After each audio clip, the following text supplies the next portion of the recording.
I think if this self-isolation quarantine time has taught us anything, it's that there's a lot of shit on Netflix. There's so much there that there's nothing there, you know what I mean? But not to worry, I'm here to help you wade through all that stuff and find the diamond in the rough. I did do a video a couple of weeks ago recommending you a bunch of film and TV and stand-up that you could watch, but it was a lot. It was a big list, and I know that sometimes I can feel overwhelmed by choice, and that's not too dissimilar from scrolling through Netflix in general. Where do I start with all that stuff? So I thought I'd put together a more focused list of 10 films that you absolutely need to see that are available on Netflix at the time of recording this. I'll probably shorten that title a little bit because the algorithm, and it's a bit of a mouthful. But before we get started, I just want to let you know this video is sponsored by our friends at Surfshark. They're a VPN, or a virtual privacy network. They offer a lot of very helpful data protection stuff, but the best thing about Surfshark is that you can change your location on Netflix so you can unlock stuff that's only available in other countries. So I don't want to be reading any comments that are like, oh, Jack, the thing that you recommended isn't available in my territory.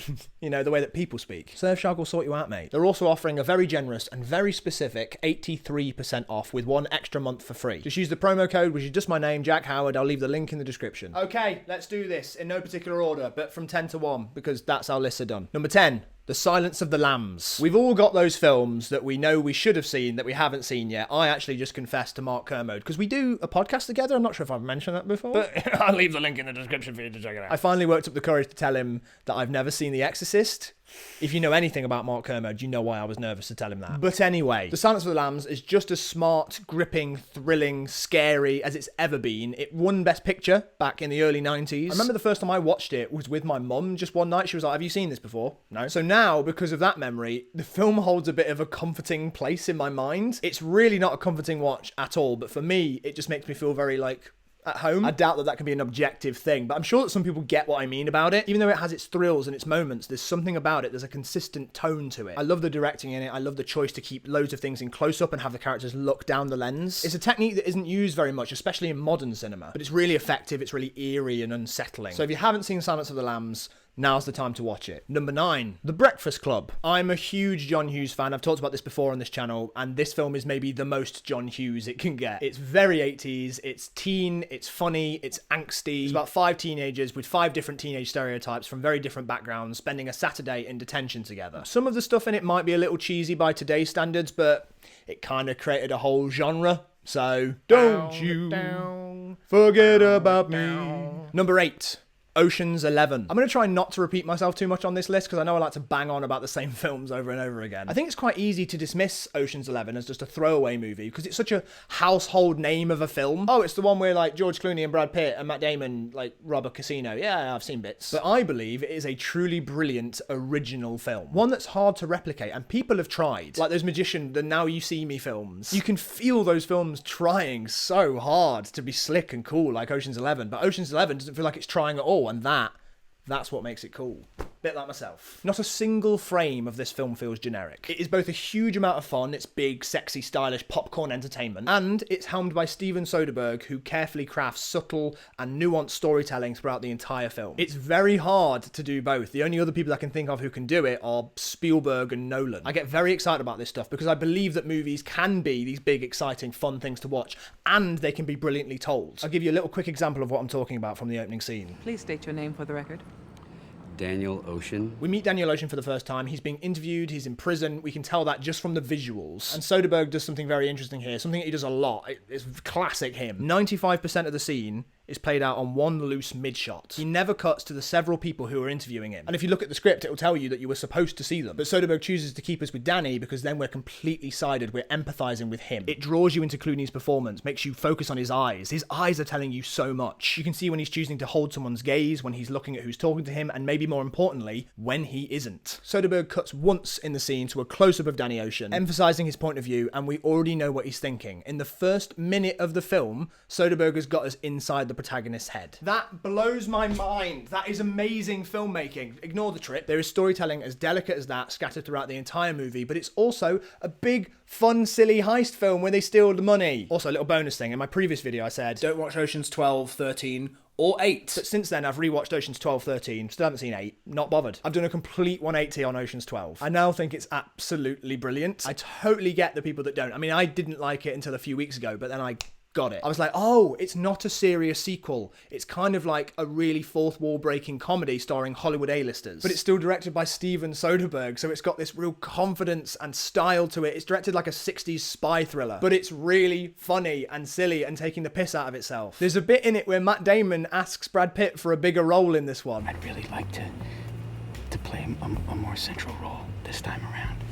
Right. Everything. I feel like I'm ready for that. I just love that sort of humour. Give it another chance. Give Ocean's 12 a chance, okay? You.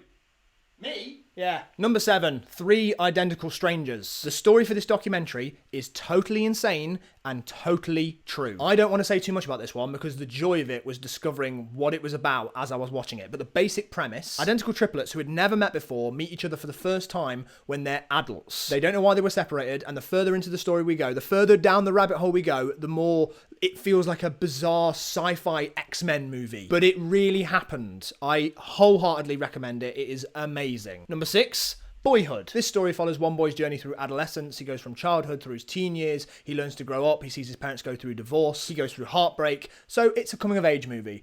Except it was filmed over 12 years. I'll say that for you one more time. It was filmed over 12 years. I'm sure a lot of people knew that, but I'm still baffled by it. Not because it was done, but because it was done and it's great. It does clock in at nearly 3 hours. I think it's important to say that. But trust me, it's great. It flies by. I'm the guy who's like, if it's not 90 minutes, I'm not sure if I've got the time. There was no solid script for it. They developed it year by year and sort of used the real things that had happened in those people's lives as inspiration for the characters. I've watched it several times. It puts a huge smile on my face. It is a real feel-good movie. Like there's tragedy in it, but it's a real feel-good film. Number 5, Tully. This film reunites screenwriter Diablo Cody with director Jason Reitman. They made Juno together. It stars Charlize Theron. Goes without saying, because she's always excellent, but jizz. This is a wonderful little hidden gem. It feels like nobody's seen it. It takes a brutally honest look at motherhood. Not that I would know, but it seems pretty honest. Like in Juno, the dialogue is very sharp and dry and witty, but there's a tremendous amount of heart to it. And it's a story that for me felt like it was about self-love. And yeah, shed a little tear at the end.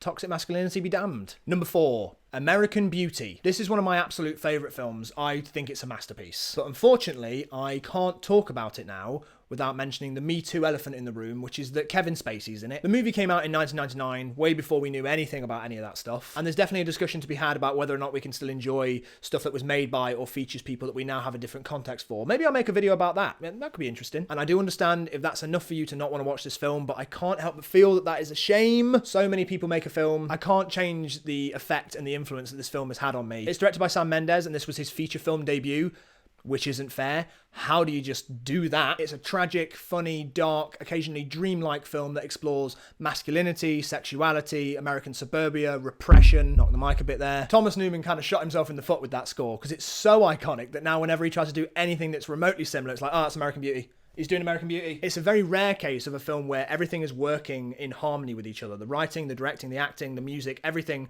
feels like it was created simultaneously in some sort of cinematic big bang. It just feels like it's always existed exactly as it was. Number 3, Ex Machina. I just rewatched this for the first time in ages and just remembered just how good it is. Oh yeah, Ex Machina's good. No, it's good. In terms of modern sci-fi, I think that Alex Garland changed the game with this one. It's doing the thing that I think sci-fi should always strive for, which is playing with huge ideas but exploring them in a small, intimate, human way. It's a film about many things, and I think you'll want to discuss this with people afterwards. Definitely one to watch with, well, not with people now, because you're not allowed. The story's always one step ahead of you. The moment you think you figured out what it's doing, it will just go, nope, we're doing this now.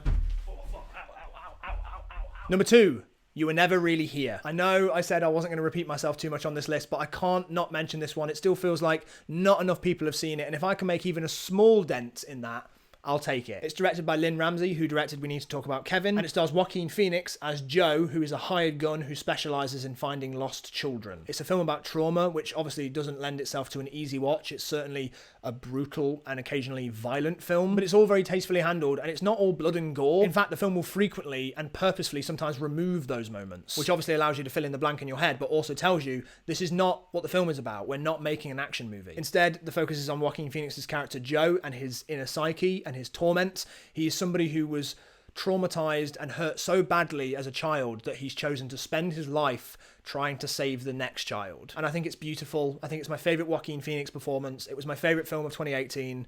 please watch it. And finally, number 1, When Harry Met Sally. I wanted to end with this one because I truly believe that everybody will like this film. It's not the original romantic comedy, but it's certainly the gold standard. It's the undefeated champion. No one's even come close. The characters are charming and funny. Billy Crystal and Meg Ryan are amazing together. Like, you just want to watch them talk. The whole film is so quotable, I find myself doing it almost daily. You made a woman meow, and because it is such an easy thing to watch, not unlike Ocean's 11, you forget how brilliant it is. It spans so many years, and you totally believe that these characters are getting older and growing together. Also, structurally, the film does something really weird. It's got interviews with random old couples telling the story of how they fell in love spliced throughout the film. It works, but it's weird. And the fact that it is a weird thing to do, but you're not thinking about it, shows you how great it is.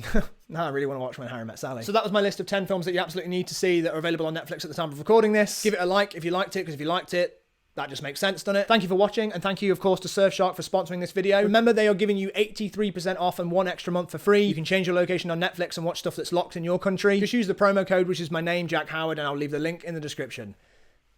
Bye.